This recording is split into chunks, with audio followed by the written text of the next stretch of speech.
wasiirka wasaaradda horumarinta caafimaadka Jamhuuriyadda Soomaaliland oo uu weheliyo agaasimaha guud ee cisbitaalka magaalada Hargeysa ayaa waxay maanta hor yimaadeen mudanayaasha gudida joogtada ee golaha guurtida Jamhuuriyadda Soomaaliland halkaasi oo wasiir Cumar iyo agaasimaha guud ee cisbitaalka magaalada Hargeysa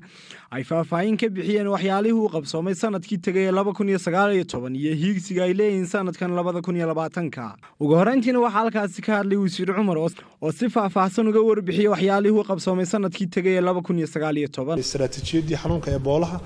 oo de waa muhiim inaan la socono ilaa waxaanu ka mid nahay adduunyada isku socodka badan imigana way nagaade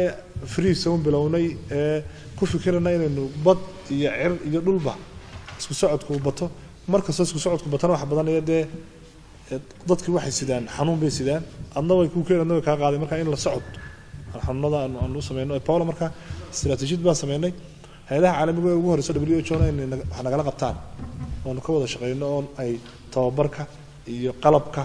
lagula soconayo ay nasiyaan baan ku heshiinay koleeraha lamida sida istaraatiijiyad baan sameeynay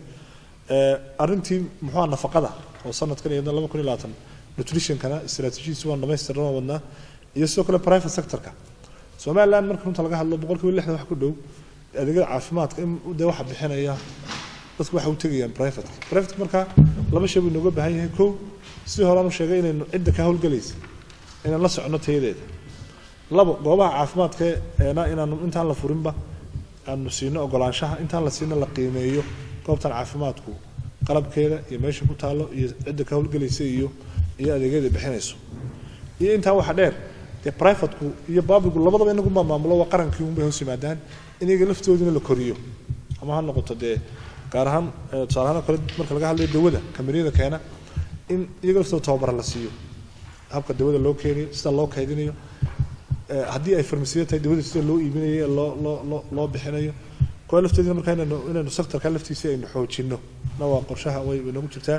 dhankiisa waxa halkaasi ka hadlay agaasimaha cisbitaalka guud ee magaalada Hargeysa kaasi oo kor u bixiyay xaaladaha ku gadaaman cisbitaalka guud ee magaalada Hargeysa dhinacii qalabka imika qalab badan baa cisbitaalka u soo socda aan filayo inuu dhawaan yimaado kaliyaha machine u soo socda waxa soo socda machine digital x-ray ah oo cisbitaalka ah ultrasound baa soo socda iyo machiinkii ugu weynaa oo aan imika dalbanay oo oxygen-ta ah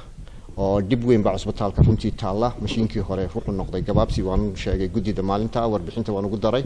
aad buu gabaabsi u yahay sida daraadeed machine weyn ayuu madaxweynuhu ku deeqay machiinkii waanu dalbanay insha Allah waxay qaadanaysaa in waqtiga uu